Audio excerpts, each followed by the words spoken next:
Everybody wants to be rock and roll. Speaking of rock and roll, I gotta cite the July, August 2023 Rolling Stone here, Jim. You know where I'm going with this? I do. Okay. I don't know where you're going with this. Excellent. Is this a surprise? Surprise. All right. So. Oh. Yeah. So, okay. Yep. So this is the hometown, right, Jim? Right. Dale King standing here in front of the Willie, and my favorite part of this article, because I was just like so surprised when I read it. I just gotta read the excerpt. You ready? Yes. It's with no help from the state or federal government to count on, it was up to people like King and the patrons of his gym, the Portsmouth Spartan Kettlebell Club, to piece together something that looked like progress. And so he and a group of off-brand saints, a second Gulf War vet who bought and flipped buildings, the executive of Portsmouth's biggest treatment center, and among others, including the accountant at the town's Chevy dealership, pitched in what money, time, and know-how they had. And man, that's like such an epic line, because that's such an unassuming title. Oh, yeah. I know you loved it, Jim. Yeah, I did. Now, off-brand saint, no-named off-brand saint. I think that we got to put that on, like, hopefully far in the future, put that on your headstone, accountant at Chevy dealership. Well, no. So what goes on the headstone is wish he'd spent more time at work. So I want to be that one. Yeah. But how do you let's just go down that rabbit hole a little bit, Jim? Can you explain like how that came to be? How do you end up in the Rolling Stone, man? So, golly, I got emotional here last time. That's right, Jim. There's a lot to be emotional about, man. It's an amazing story. Yeah. Well, so you know the gym. It's just random people, and so Tia, during that interview with Paul, said, "Hey, our gym is known for the affluent and the drug addicted." I never really thought about it like that, but it's true, right? So there's a lot of successful people who are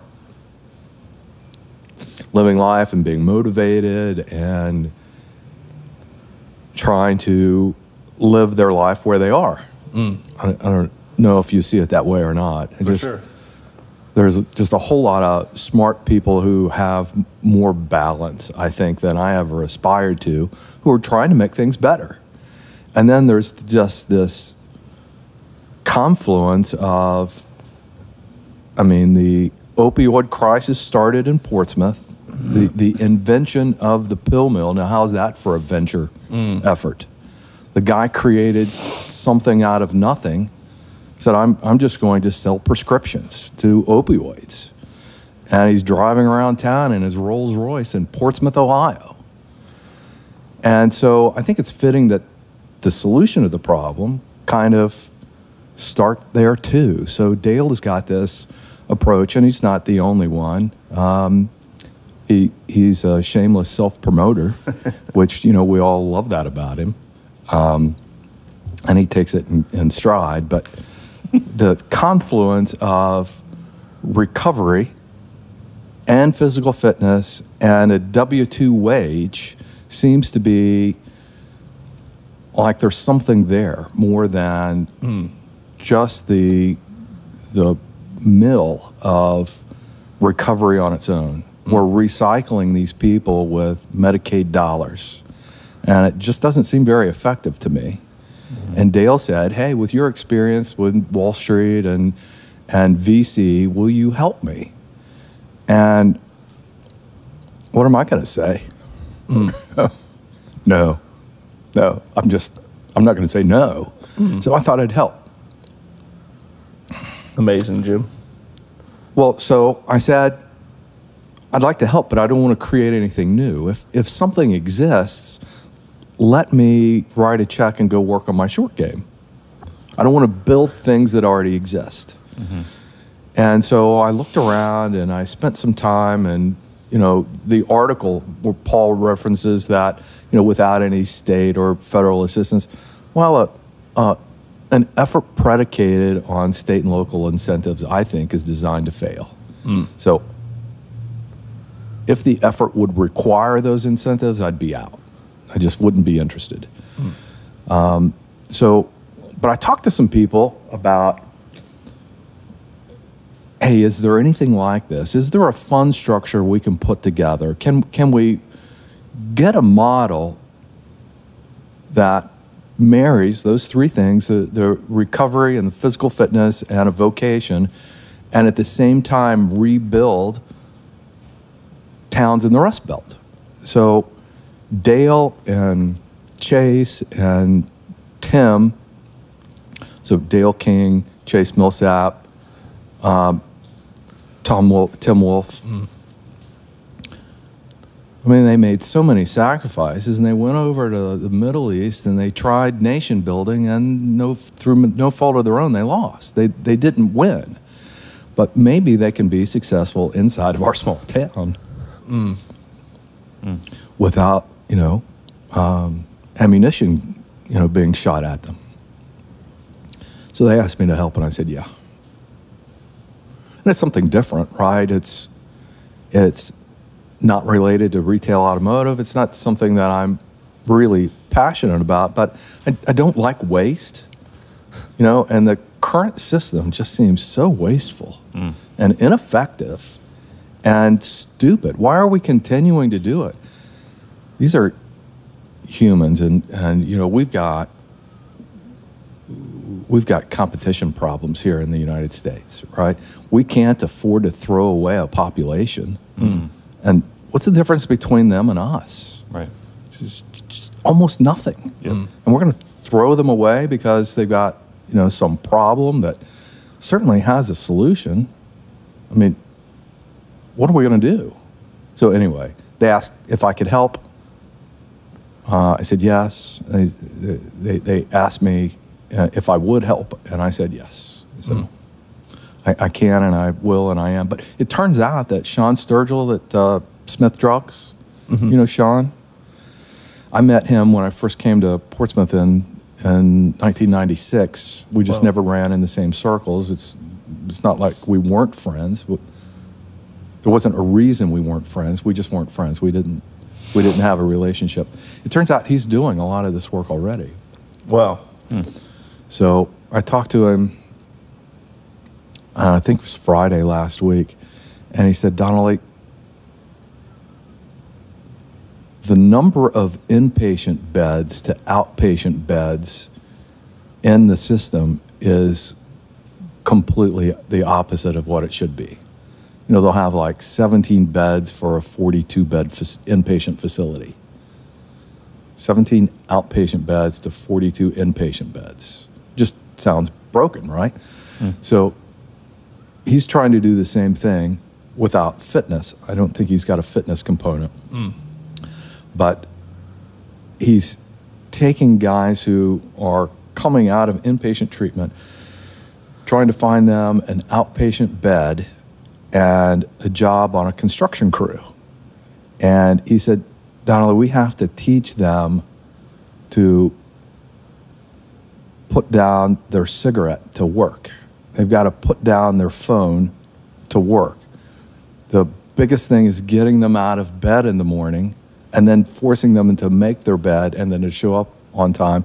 And for the first 6 months, they're completely useless as a worker because, their mind and body has been ravaged by active addiction. And he says, we teach them how to do everything. He said, we even teach them how to talk to women. And I said, well, how can I sign up for that?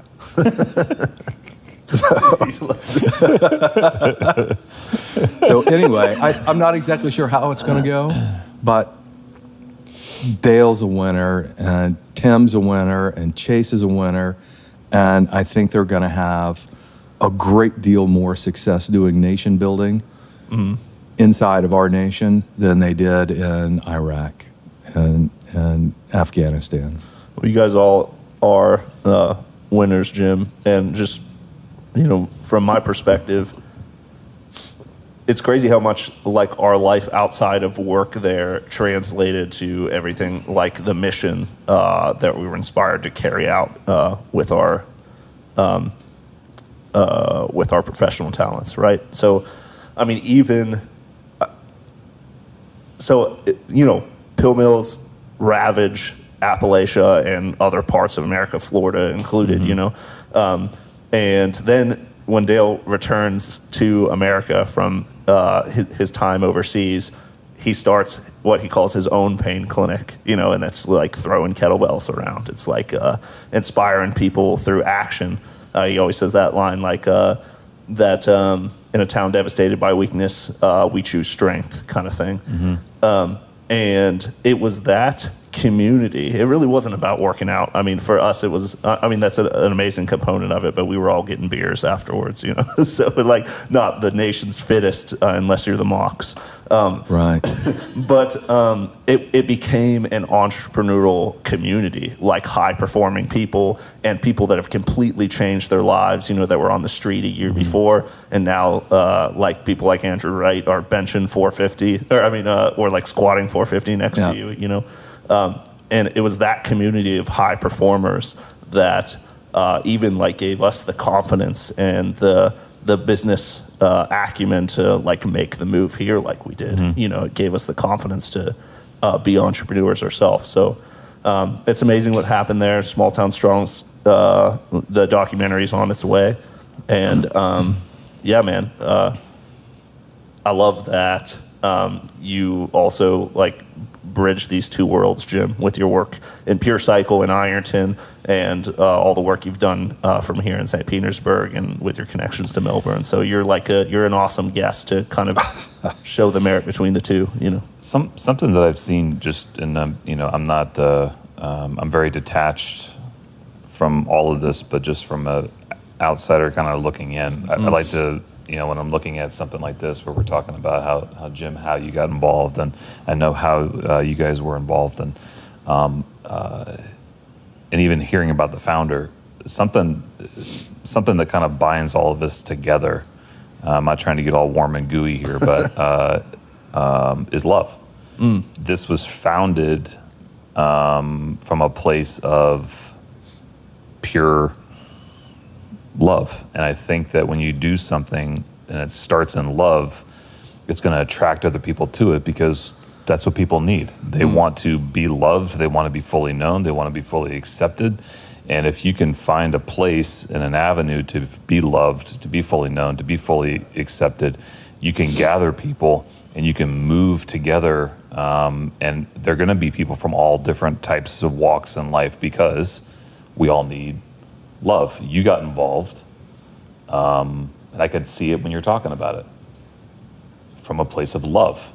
And there are a lot of, and I work with a lot of people from all different walks of life, and I can tell you that people get involved philanthropically for a lot of other reasons other than love. And so I just, I commend this guy. I commend all of you for, the way that you got started in it, and the way you continue to represent it. It's you can see that the foundation of that is really, really solid and pure. So kudos. You were involved a lot earlier in the gym than I was, and through Third and Court and that artistic outlet for you, and you were 25% partner in that. Was that your first entrepreneurial effort? Yeah, I think so. And then the other thing is transformation is just expected there. You think evolution occurs over time, and of course it does, but you're right. Ricky Shaw, you know why they call him Ricky? Because Rickshaw is a stupid name. So Ricky, he was completely transformed there, and taught me how to, I paid him $600 to teach me how to jump rope. 4-year-old little children know how to jump rope. I got to pay somebody. Anyway. That's amazing, a great Jim. day. Imagine he walked away from that being like, But hey, honey, you won't believe what just happened today. I got paid $600 for teaching some guy to jump rope. Some jerk, yeah, teaching some jerk to jump rope. So after that, I still can't jump. So, anyways, completely ineffective. For $500, I'll teach you how to do hopscotch. Where's the ATM? Oh, you can cash at me. It's fine. Cool tie-in. I've been listening to Neville Ravikant a good bit, the Angel List co-founder. He's got a lot of interesting thoughts, and one of them is you need 3 hobbies to be a high-performing individual. It's something that keeps you fit, something that makes you money, and something that makes you smarter. You know, and like gym communities, like we were part of gym, it just added, like I said, a whole another dimension to what we can achieve. Well, you were talking about feeling manly and getting punched in the face at this stupid gym you go to. Yeah, Hotbox MMA, baby. Represent. Well, I mean, all of these gyms I think are stupid, but that one's got to be dumber. I love that response. Well, didn't matter what you said after that. I would have listened and bought it. That was perfect. We have the guys from Dave Sutton and Dave Jr. coming on the podcast here in a week, and they're also, as you might expect, high performing individuals, but they get punched in the face too. You know. Well, you're talking about feeling manly. Every time there's 45s on the bar, I don't care what the workout is, I'm throwing it overhead. Yeah. I mean, I can't do 155, but you know, I can do 135 over my head and just feel manly. I don't know, it's so stupid. Although everything hurts all the time. It's so stupid, and I just can't stop. Well, I just love that gym. Yeah. And cool. You know, every once in a while you break the body a little bit, but it makes strong the mind, right? Like the Stoics would say. You know? Right.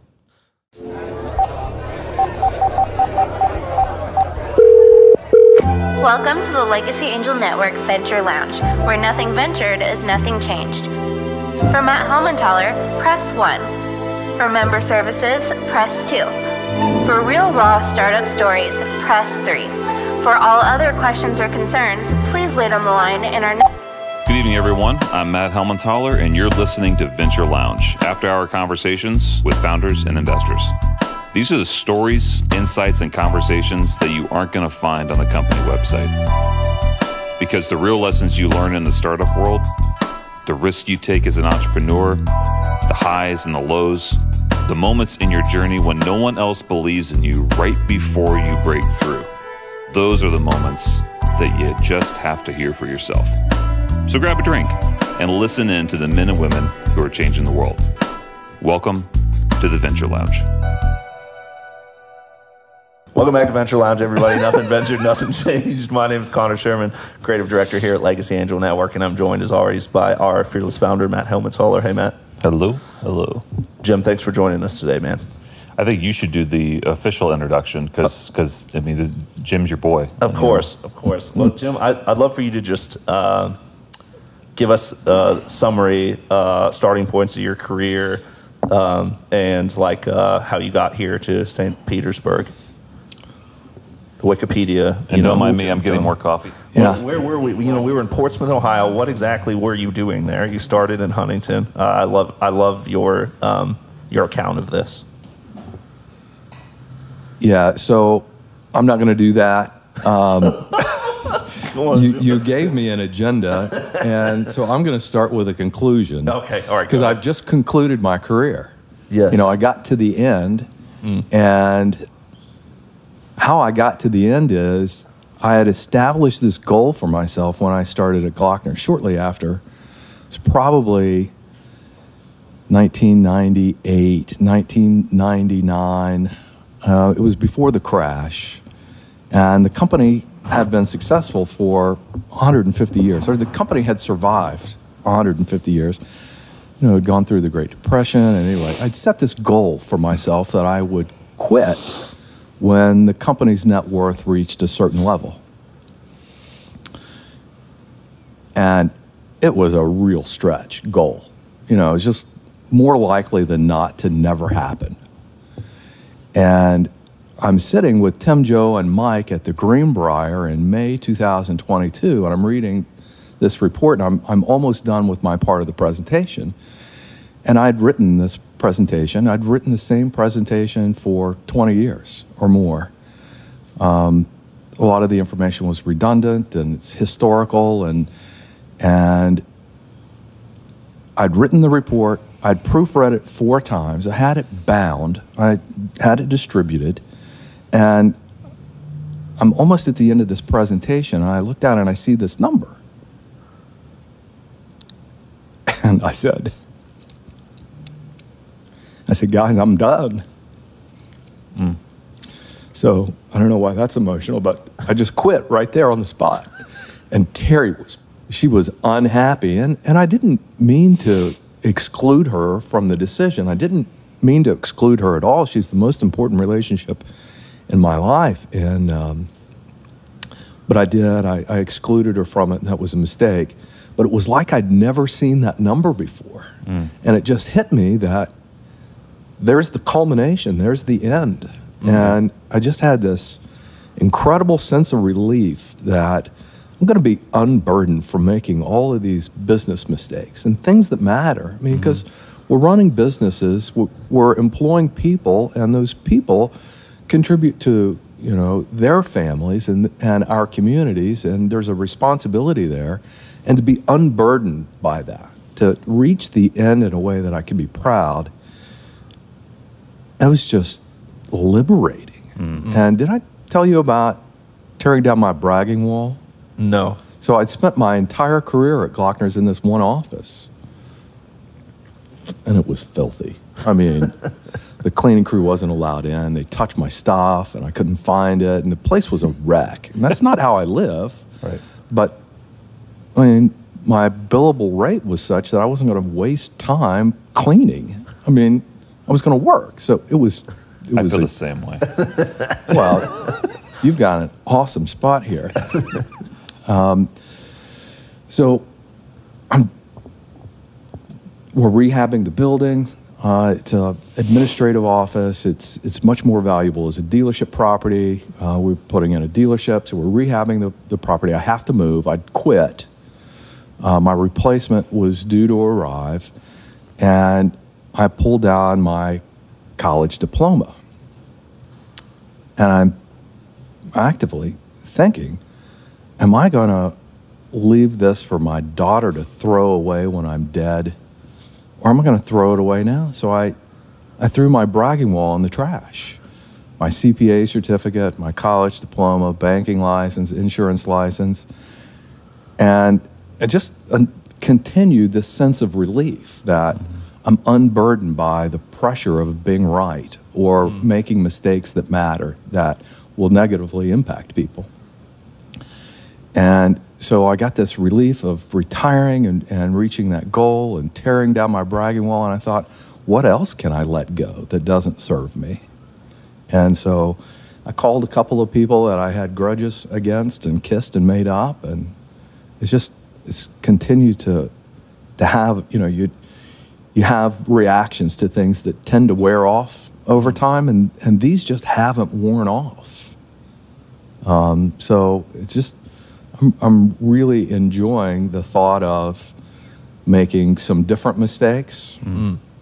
So in the conclusion of my career, this is where I wound up, but that's just part of a life. And there's this whole other part of a life that I didn't really value and I didn't invest in, and it matters more. So I wrote a conclusion here, and you know, this last podcast, I mean, you could have edited over an hour out of that thing. I mean, I'm nothing if not redundant. And so I'd like to start by offering a conclusion, because it's just unfair to have people listen to the very end to get to that point. So you asked for me to discuss my mistakes, and we're not going to do that. You asked for some advice, if I would give myself or somebody else some advice. So the first piece of advice is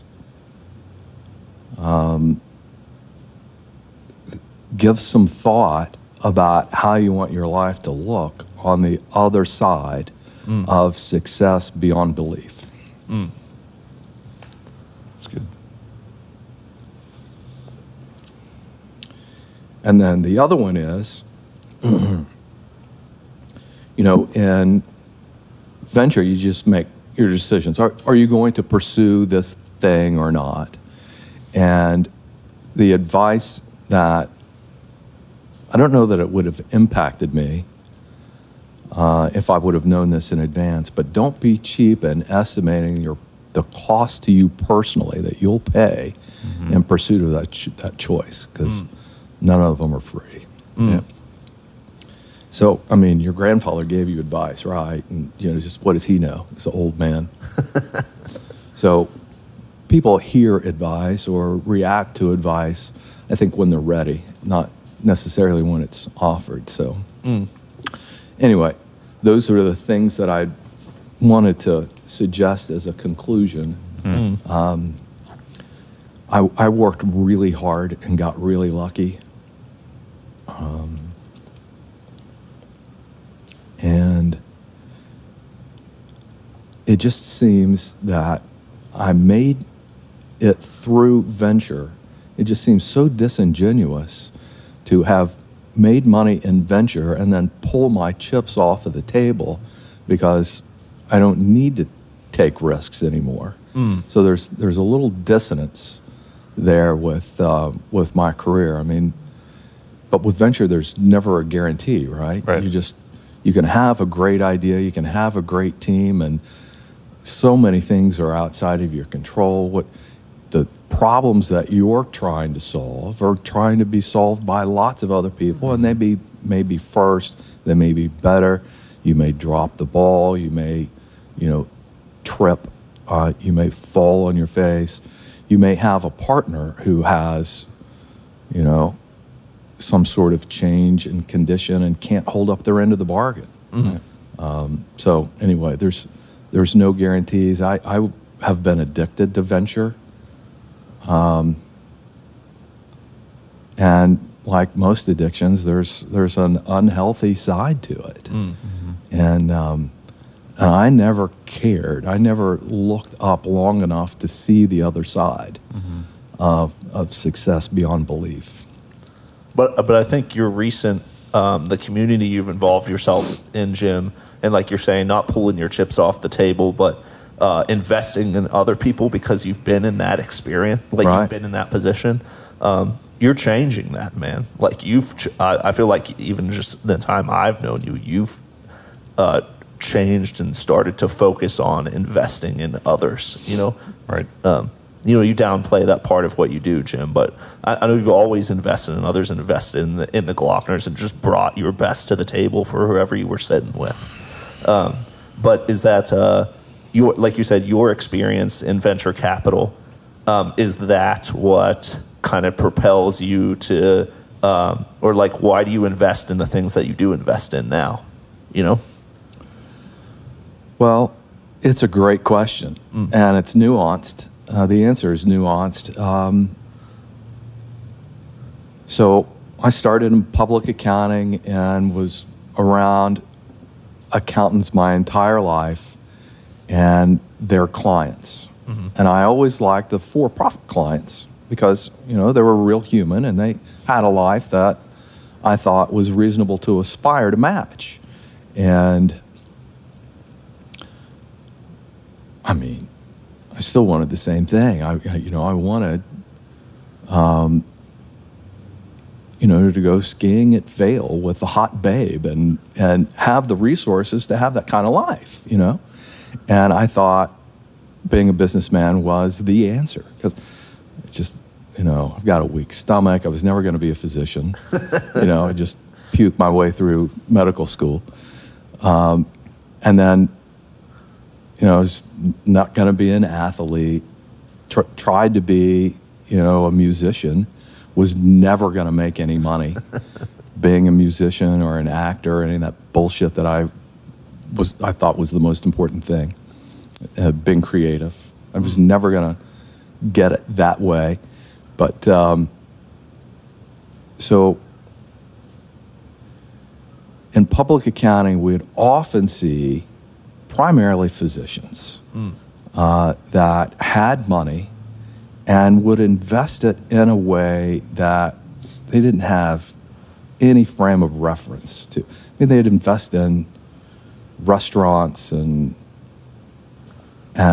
just these little ventures that they didn't know anything about, and they would invariably lose their money.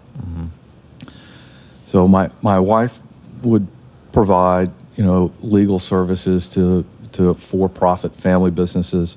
I was providing accounting services to family for-profit businesses. And she and I would both see this, that the likelihood of success when you're in your own lane is exponentially higher than just some one-off random investment in a passive venture that you don't know anything about. So I carried that. But if you can't scale your day job, then you can invest in venture and bet on teams that may have a chance to provide an internal or a rate of return that's higher than your internal rate of return, or that's additive to your internal rate of return. And if you're not betting the farm on those teams, then maybe you can have an asset allocation strategy and some things that maybe you don't know everything about, but if you can bet on the teams, and that's, so again, you kind of gave me a draft agenda, and I thought I would talk about what the attributes are of venture deals that we like and that we don't like. Love it. Is that all right? That'd be great, Jim. So I've retired. I'm going to stay on Glockner's board. We've got a venture fund, and I'm going to run that. I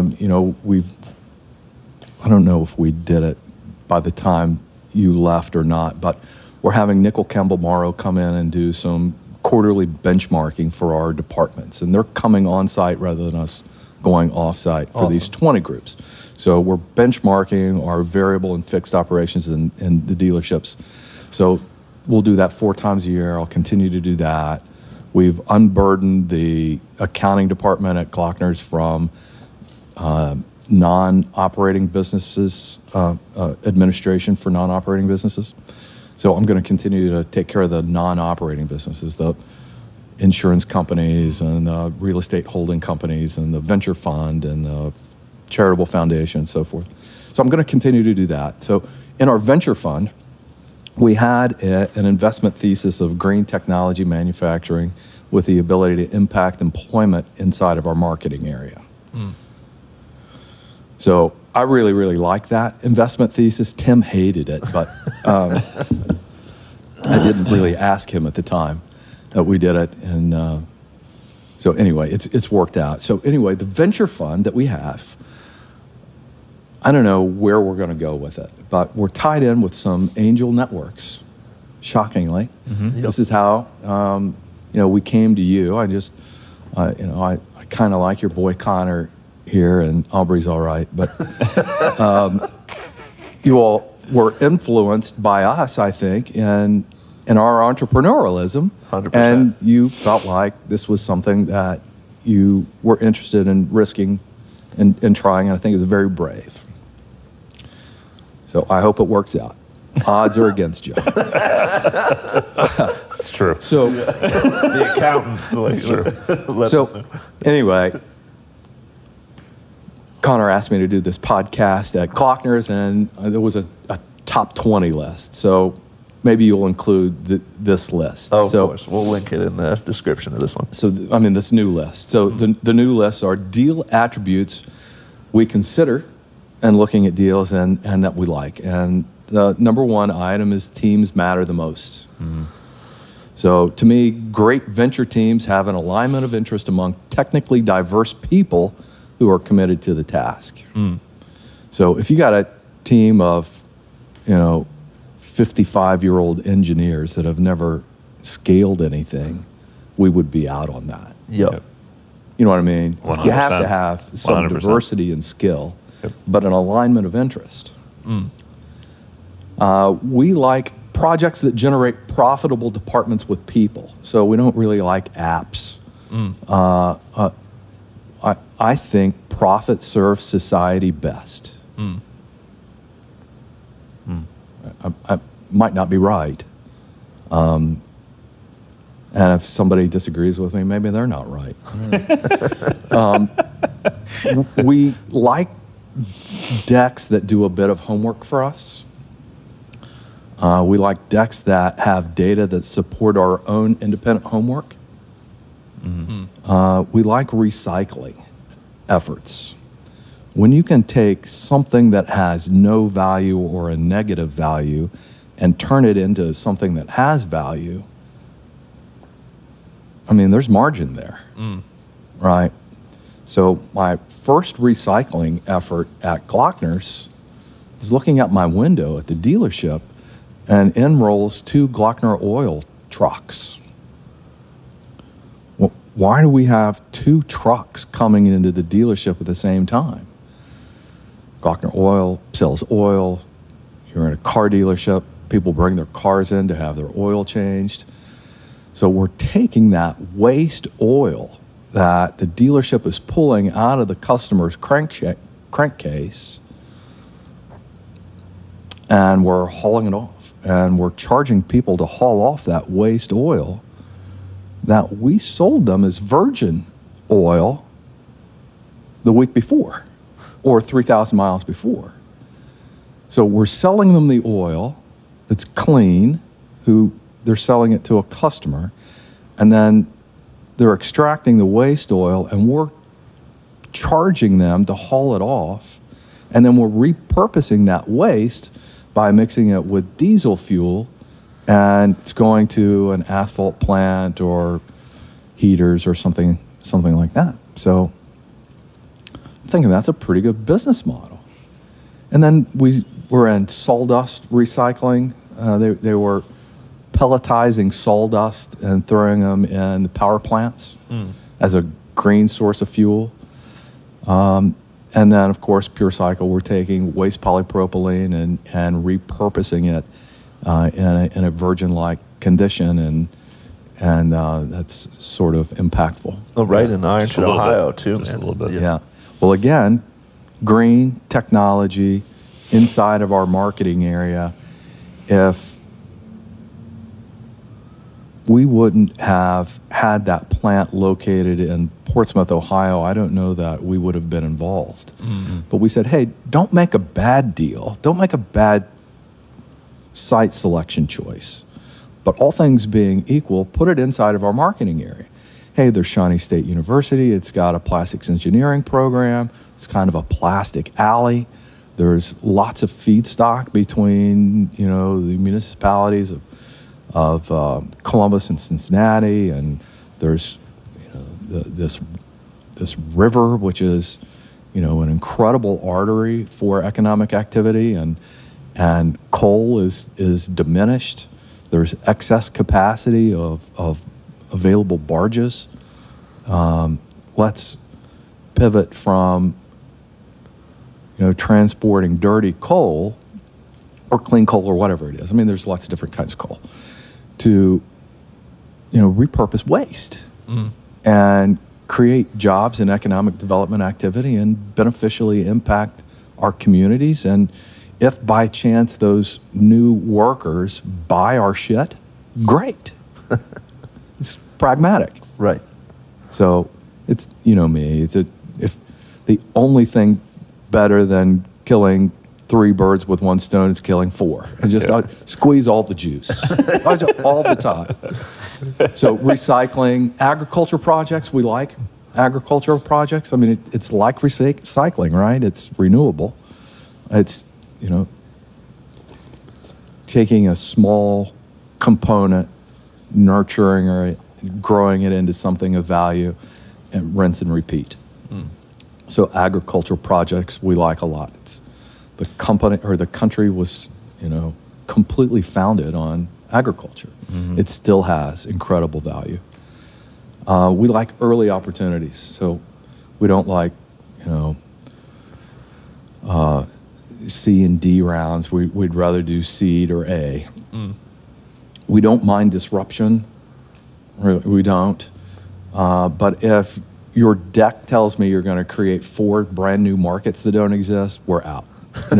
Just work on one disruptive new effort. That's hard enough, huh? It's hard enough. It's going to be brutal, whatever it is. If you're going to do something disruptive, it's going to be brutal. And if you're going to do something incremental, we're not interested. Just if you say, hey, this market exists and the incumbent players suck and we're going to be better, I don't care. That would not be of interest to us. We like deals that have a long-time horizon. So many VC investors have these arbitrary success criteria that they're trying to fit into a box, and a long time horizon often self-selects those efforts out of their bucket, and those are the ones that we like. If not everybody else is doing them, if they're hard, and if we're early, then there's not going to be a lot of competition for those dirty, hard, smelly deals that have a high risk return premium. Nice. We like founders who have bombacity based on realism.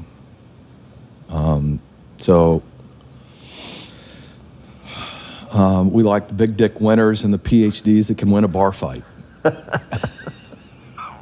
Shout out, John. We like winners. Yeah. I mean, and can't you just tell somebody's not going to give up? Yeah. I mean, Man, I don't know if you can see that at a guy or a girl who's 21. Maybe you can. I haven't seen a lot of it, but 26 to 35. I don't know. It's just so unfair. But who's been punched in the face and got back up, swinging? Yep. Those are the founders we like. And then we like to make series of investments. We're rarely one and done. So it's just naive to think that a guy's going to give us a pitch for something disruptive and that he knows exactly what he or she needs and that we're going to give it to him the first time out of the gate and we're done. And we just wait for them to execute. So a series of supporting investments of dollars and time are deals that we like. Let me tell you what we don't like. Perfect. And just to pause on that for a minute, Jim, I think all of your preferences, although many VCs have their own, it's informative on deals that work. I think informative to the audience as well. So that was just insightful to listen to, man. Yep. 100%. So we don't have any industry-specific deals we like or don't like. We don't have a check size requirement that we have to deploy this amount or that amount. And we don't have any time horizon restrictions to a liquidity event. We don't like university science projects at all. There has to be a business person in the room. Yep. If it's a cool invention and there's no team that knows what to do with it, then we're completely out. We don't like tiny and greedy teams. So what I mean by greedy is if a team wishes to minimize dilution to such an extent that they don't value the incredible risk that we're taking to provide capital for their stewardship and development of their tech, then they can find somebody else. Yep. And I think that's fair. Those teams have to realize that we've got options on where to place our capital. Mm-hmm. And if we don't think that there is a multiple to be had, not a fraction, but a multiple, then we're out. Yep. If they want to pay a fraction, go get a loan. I'm so glad you said that. No, seriously, I'm so thrilled that you just made that point, because when I see those selfish, those like, hey, I have the greatest thing that's ever happened, and I'm only, you know what? Clearly, you know what you're doing. You don't need to be here. Yeah. Like, it's you don't need our money or our time, and it drives me absolutely nuts when people can't see the value that a network or a fund or that they're bringing to the table other than capital. I mean, getting involved with a group like yours, you're getting not just the capital, you're getting time, you're getting connections, you're getting phone calls that you could not make on your own. You're taking your window from maybe even from here down to here, and yeah, it's for people to not see the value in that. It drives me up a wall. Well, it didn't make it on the list, but when I was raising money and we'd make our pitch and we'd receive the feedback from our pitch, we would always pivot. It's just like our hair was on fire, and then we felt like we needed to contort ourselves into addressing the feedback from the last guy and the next guy and the last guy over and over and over again. We like deals that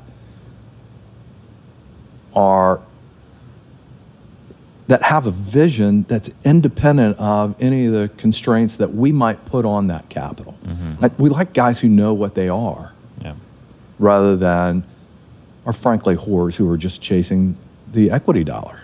Right? Mm. So, anyway, that could have been more well thought out before I said it. No, that's perfect. The best streets run both ways, kind of, man. Yeah, it's like it should be a relationship between the founders and the investors, and I think that's what you're good at curating, Matt. Is like the VC world is cold, and a lot of founders don't care about their investor. You know what I mean? So finding the teams that do and then bridging those worlds. And I have to say, I mean, back to my previous point, 25, 30 minutes ago, what we do here is all founded in love. We love people. We are not selfish.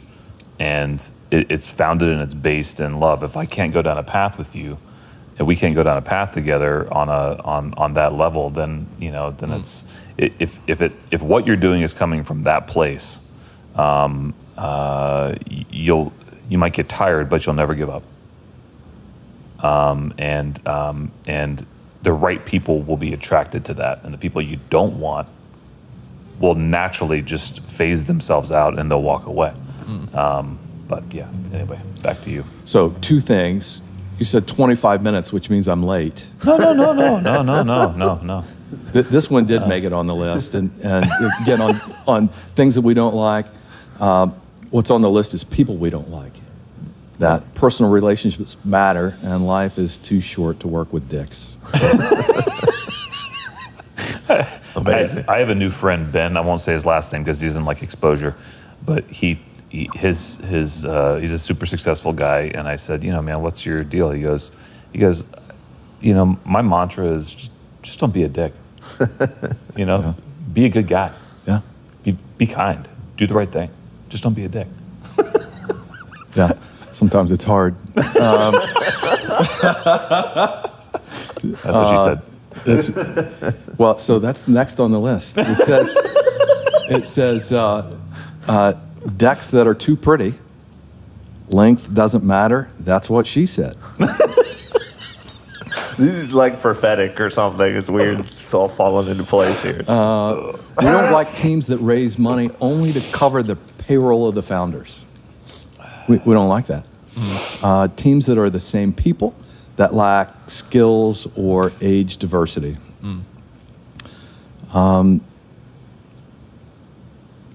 I have a pet peeve. I hate decks that talk about a total addressable market and an estimation of what they're going to take of that total addressable market. It just seems so masturbatory.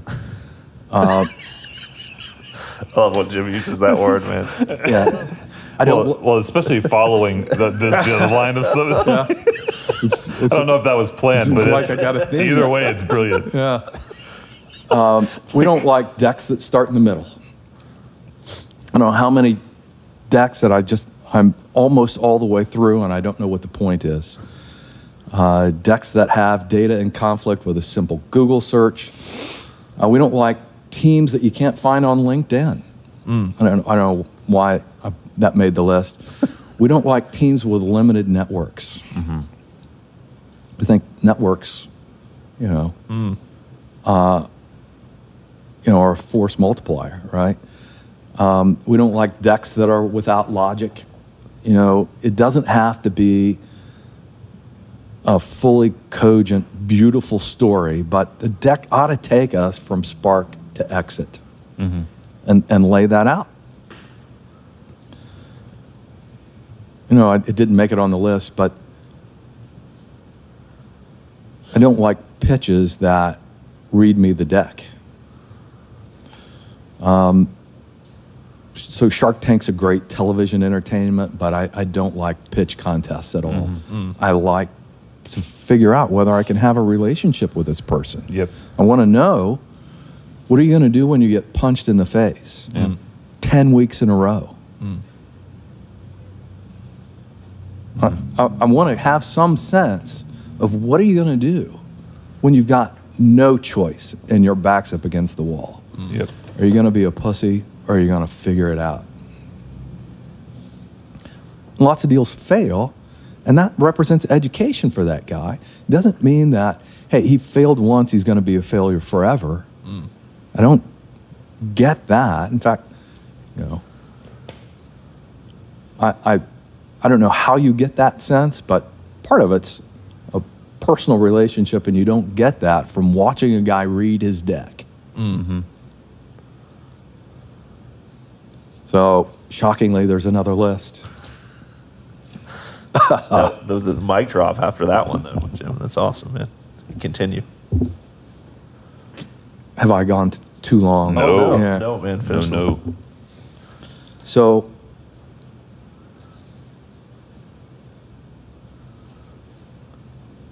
the venture team, the team that's putting the effort together, gets to choose too. It's like an interview. It's like a date. And, those take time to consider. And, we've had some investors put some really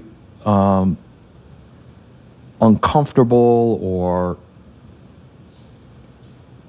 some terms and conditions along with their capital that we didn't like, or that we wouldn't accept.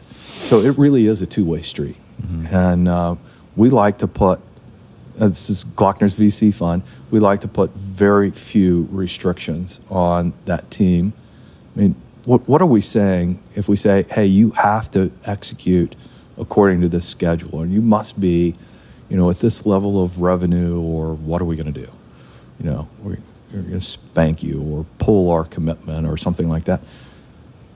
Isn't that kind of the antithesis of trust? I mean, we're saying, hey, we trust you with our capital.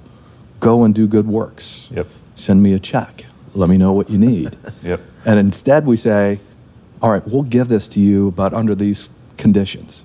We wouldn't put any kind of restrictions on that. So anyway, it's a completely two-way street. The VC investor has some attributes that I've kind of listed. They have to live with illiquidity for an undefined period of time. So we're not betting, the rent money or the grocery money. I see VC investing to be somewhat similar to philanthropy. I mean, what they have in common is hope, right? You write a check to a charity and you hope they'll do good works. And you write a check to a VC team and you hope they make it. And you hope that the charity beneficially impacts people's lives through arts or education or food or shelter or anything in between. And in our approach, we hope that the VC creates profit that employs people that impact their family and their community. Either way, if they fail, they're deductible. There's a quick accounting tip there. That's great. Jim has a few of them. All right, so if we're running a profitable venture on our own, we've got an internal rate of return. And if we have some excess cash, we can, scale our own operations, unless we can't. I mean, if you're a cardiovascular surgeon and you're grafting vessels onto the heart all day long, and you're working as much as you can, how do you scale that? Well, you can't, right? And maybe this cardiovascular surgeon is grafting vessels all day long and he's just bored out of his mind. And maybe he starts to think that, well, anybody can do this. This is boring. I hate this. I'm going to do something else. Or I'm going to do something else in addition to this. And maybe they invest in venture. Because it's exciting. It's fun, right? Of course. There's this electricity with that gamble and doing hard things that are uncommon that you have to have a pair to embrace. You have to be brave or stupid or both. And this guy who's got, so anyway, if you've got some excess capital and you put it in the hands of somebody else, they have to have the potential to generate a higher return than what you're already generating internally. So I think we deserve a higher rate of return in venture. Otherwise, we just do it ourselves. Is that? I'm visualizing the Venn diagram of brave and stupid and venture capital in the middle. That's definitely, they overlap for sure. Yeah, absolutely. So most people give up on fame and fortune, right? So I gave up on fame a long time ago, but I just couldn't shrug off the thought that I wanted to be, free from financial want. So a VC investor may have some of that in mind. I don't think that you invest in VC to just lose it. Right. I mean, so anyway, there's some hope implicit in that. And I think VC investors are a hopeful bunch. I think there's some really sophisticated VC investors, but there's still that component of, man, if this caught, what could it be, right? So they may enjoy the thrill of risk. They may be addicted to chasing dreams. They may genuinely want to help people and change communities and the planet. I think venture can do part of that. So you're talking to all of these venture guys, and it's cool and hip and whatever. But don't we really have this opportunity because the community banking system has failed? I mean, I think lots of venture used to happen at the community bank level. And banks have lost their way. I think they're fat and gutless, and they've allowed regulators to regulate risk out of the system. So it's up to us to take the risk that community banks used to take. Yep. I think. I agree. Again, I'm not sure I'm right, but it is cool and hip and whatever. I mean, yeah, I took a big risk and won. I mean, nobody comes in here and says, you know what, I just lost a gazillion. It's fun to talk about, hey, I'm a winner. Yeah. It's just, there's so many horror stories about venture too that we don't talk about. I mean, you're talking about some of them here, but they're just not as much fun to listen to. So it's not good radio. You know, I would say though, like, I appreciate a good story where I've seen men and women they've done both. It actually kind of gives me permission sometimes to fail. You know what I mean? Especially when your head's hit in the ceiling all the time, and then you see someone that you admire, see someone that made it, and they start to talk about all the ways they didn't make it, and how they came through that, and how they got to the. I think it gives us permission to be human, you know, and to not, you know. So anyway, I admire those stories. I love those stories. They motivate me. They don't make. They make you not feel alone in the universe as an entrepreneur. Well, I don't know why we would feel bad for a failure. I mean, there's so many risks against you. There's so many. There are as many PhDs in India as there are citizens of the United States. I mean, that may be fake news. I really don't know. But there's a lot of smart people. Yeah. Who else is trying to do what you're doing? What kind of ego have you got that you think you've got this novel approach that's going to change the world and make $1 gazillion? That you're going to be able to attract people to back you because you don't have the resources on your own to do it. I mean, that's maniacal, right? So, and then the odds are so stacked against you. I mean, I don't know how many times a good deal has been killed by a regulator of one variety or another. Yep. You know, I told you we were in the recycling business with sawdust. The lumber industry is huge in Ohio. Who would have thought? It's agriculture. Right. I mean, trees, you know, are recyclable, right? And the EPA just killed that deal because their sawdust pile is too high. Ugh. So, a great business model. The technology actually worked, and a regulator said, "Oh, well, no." The legislator said that the pile can't be this high. So, anyway, there's just a million examples of what could go wrong. Hey, so I did have something else I kind of wanted to talk about. Sure, Jim. It's a rehash from our first podcast, but I liked it the best. Okay. And, you know, so I'm an accountant. And it's amazing to me getting out of public accounting and working in industry with only business people that there's not a higher level of acumen in reading financial statements. I mean, it's just a story, right? So, I mean, all financial reports are summary in nature.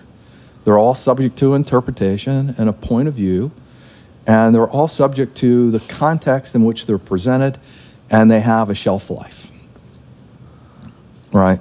I don't care what a 2019 financial statement says. I don't care what a financial statement from February says. I don't care what the June financial statement says, really. So, and the reason I bring this up is, you know, I started in college and I thought I'd be a creative guy. Now I know I've gone on too long. Aubrey's yawning. I said I'm an accountant. I can't do anything about it. It's been up since 4. Okay. I promise. It's just an accountant. I can't help it. I just can't. But I thought I'd be creative. And I went to college to be creative. And so I got into public accounting, and in between audit gigs, I would write small business loan administration loan document requests for clients. And again, venture used to be filled by the community banking system. So I'd write these reports for clients who were trying to build something that didn't exist or to expand something that they've started. Maybe they were at revenue and maybe they weren't. And so in the loan applications, it's kind of at what you'd imagine. They'd say, what do you want? What are you going to do with the money and how are you going to pay us back? And I would write these stories in text and in numbers. So we'd lay out this story. We want this amount of money. This is how we're going to deploy it. This is the forecast that we envision will be the result of making this investment, and these are the cash flows we're going to use to pay you back. And they were completely made up.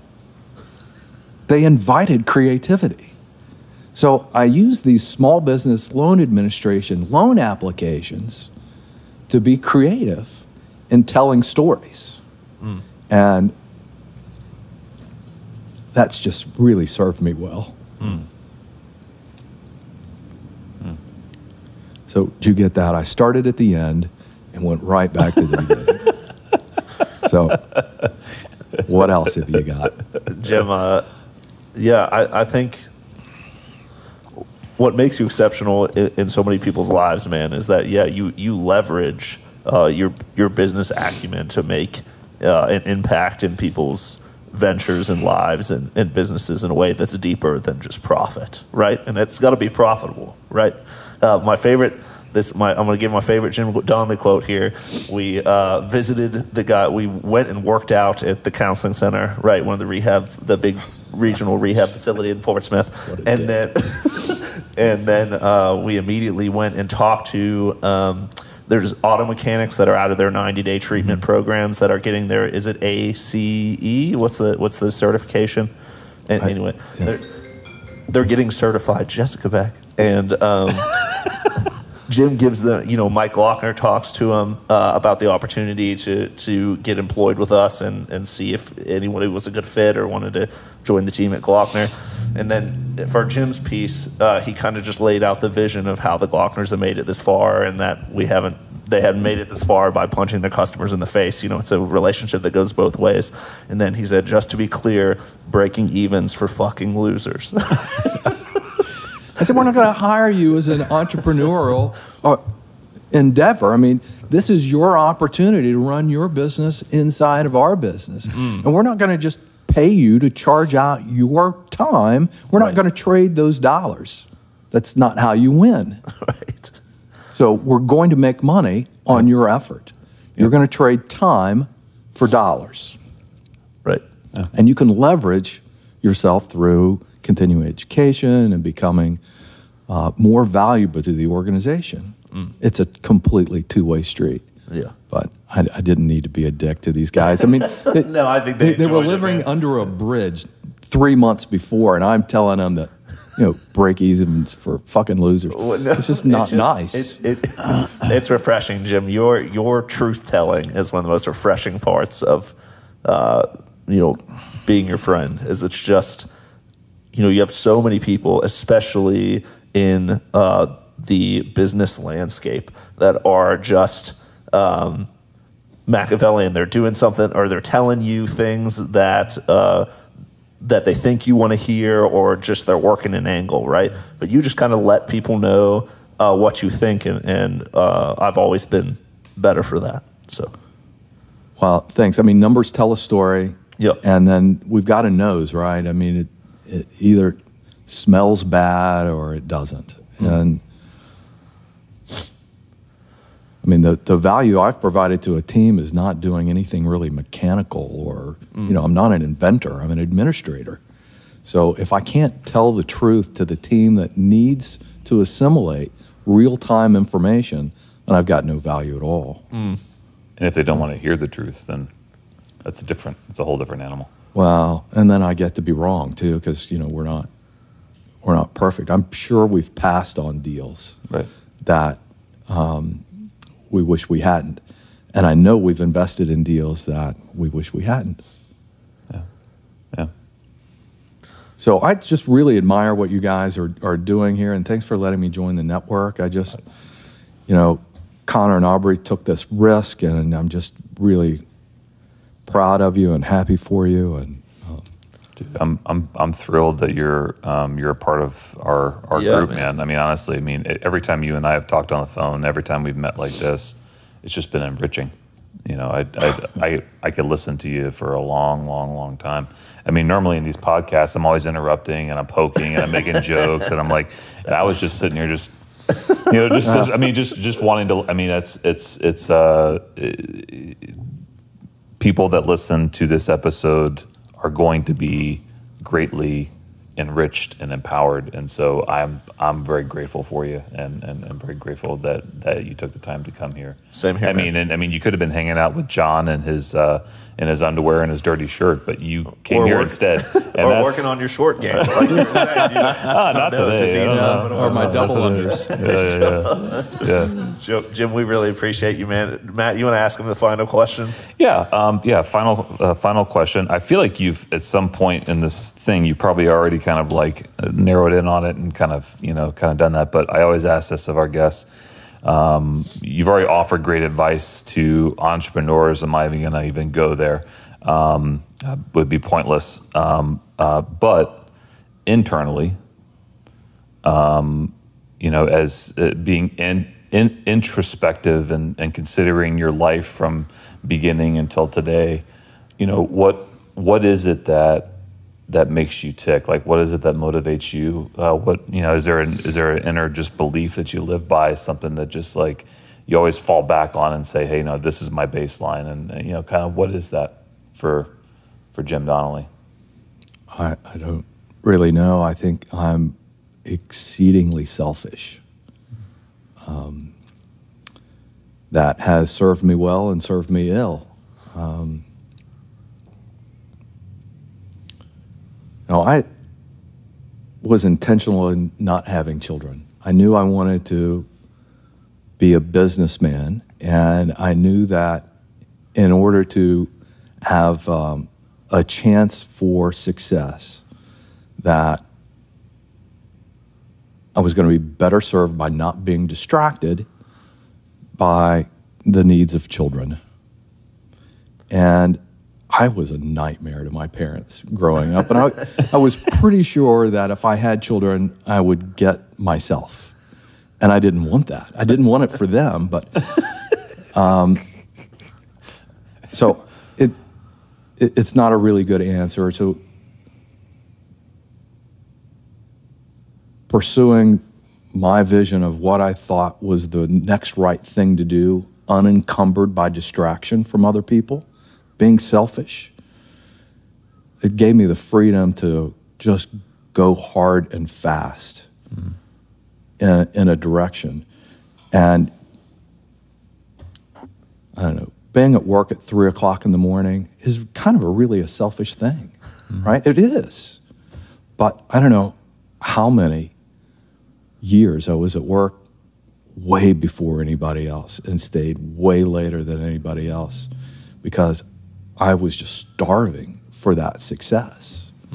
And for me, that success was going to be the success of a team. It wasn't mine. I couldn't do anything on my own. So I had to hold up my end of the bargain with the team and help that team win and do whatever I could. So, Matt, I'm sure I'm not answering your question. I'm rambling, but there was a cost associated with that level of selfishness that is causing dissonance today. I can't bifurcate my life. Hey, I was a selfish prick then. That life's over. I'm warm and cuddly now, and my relationships with friends and family, my parents and my wife, now matter. I can't resurrect those relationships. I'm having a difficult time mending relationships that I obviously didn't value. But there's something honest in that. So, I mean, there's I'm going to say this because I don't think you would say it about yourself. There's an honesty in how you approached everything. So I would say your core values are honesty. I would say that one of your core values is legacy, what you're leaving behind. The example that you're left and you're leaving behind. I would say your core values are always be learning. I would say that I don't know if you would agree with this or not. You probably wouldn't, but I would say there's a humility in being able to sit here and say what you just said. What you just said says everything about you, and I think that that's powerful. Yeah, Jim, you're like I always enjoy your self-deprecating humor, and sometimes you're being serious. But I think I think a lot of it is probably your attempt to like distract yourself from how big of an impact you've actually made, and Yeah. you know, you're very humble. I can like testify to in my own life and Aubrey's life, and I know a lot of people that are going to be listening to this feel the same way. So you should enjoy that a little bit. Well, thanks for you, man. Thanks for having me. This is quite an honor to be with you. Yeah, Thank you. I appreciate it. Yeah. All right. Thanks for listening, everybody.